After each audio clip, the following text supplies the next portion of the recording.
మిగిలిన వల్ల మనకు అలాంటి ప్రేరణ కలుగుతుంది. కాబట్టి వయం రాష్ట్రో జాగృరామః పురోహితాః అని చెప్పారంటే పురోహితుని యొక్క కర్తవ్యము చాలా పెద్దగా ఉంది, మామూలుగా ఏం లేదు, చాలా విస్తృతంగా ఉంది, చాలా విశాలంగా ఉంది. రాష్ట్రాన్ని జాగృతం చేయాలి. సంసారంలో ఉన్నటువంటి వ్యక్తులు నేను బాగుంటే చాలు, నా ఇల్లు బాగుంటే చాలు, నా భార్య బాగుంటే చాలు, నా పిల్లలు బాగుంటే చాలు.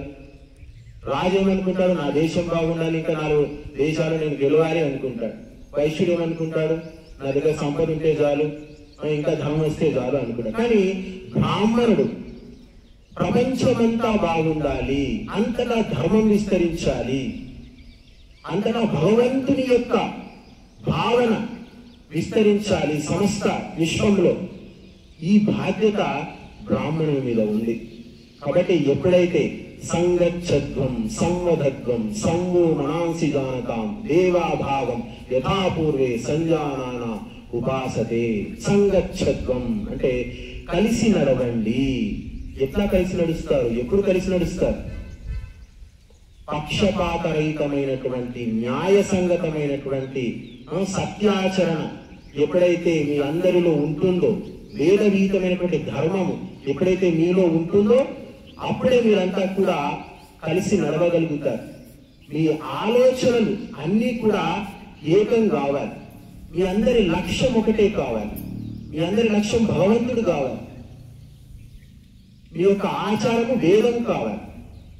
అప్పుడు మీరంతా కూడా కలిసి నడుస్తారు.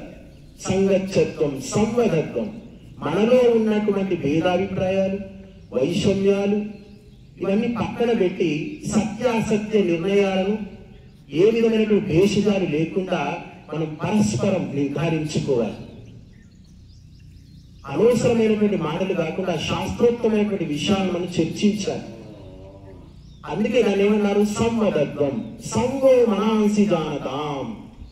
మన మనస్సులన్నీ కూడా ఒకటి కావాలి. కలిసి నడిచారు, కలిసి మాట్లాడుకున్నారు, అప్పుడు మన మనస్సులు కూడా ఒకటి అవుతాయి, ఒకటి కావాలి. ఇద్దరు వ్యక్తులు ఉన్నారు, అన్నదమ్ములు ఇద్దరు.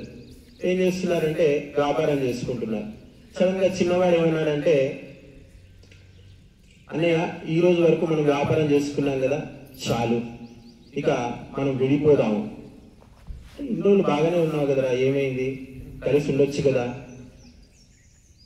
అంటే, సరే నువ్వు అంతగా అడుగుతున్నావు కాబట్టి కారణం చెప్తాను విను అని అంటాడు. అంటే ఏమైంది చెప్పు అంటాడు. అంటే ఇంతకుముందు నువ్వు పండ్లు పంచుతున్నావు పిల్లలకి, అందరికీ చేతితో ఏదొస్తే ఆ పండు ఇస్తూ ఉన్నావు.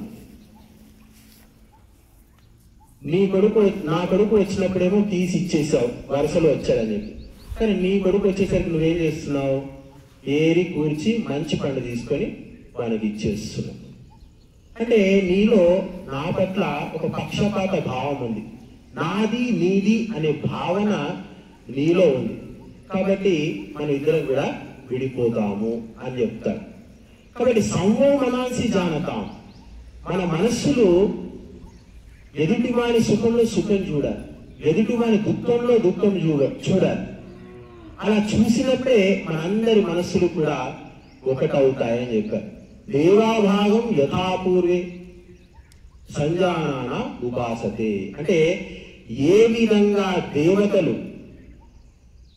పూర్వం ఈ యొక్క ఒకరినొకరు అర్థం చేసుకునేటువంటి జ్ఞానాన్ని ఉపాసించారో అదే విధంగా మనం కూడా ఈరోజు ఒకరినొకరు అర్థం చేసుకునేటువంటి యొక్క జ్ఞానాన్ని మనం ఉపాసించినప్పుడు మనం ఒకటవుతాము అని చెప్తారు. మరి దేవాభాగం, దేవతలు అంటే ఎవరు అంటే, ఈ యొక్క దేవత అనేటువంటి గుణము మనకు వేదాలలో ఎన్నో చోట్ల వస్తుంది. ఈ యొక్క ప్రజాపతి అయినటువంటి బ్రహ్మ ఒకసారి అసురులను దేవతలను ఇంటికి భోజనానికి పిలుస్తాడు. అప్పుడు అసురులు ఏం చేస్తారు, అందరికీ కలిసి భోజనం పెడతారు.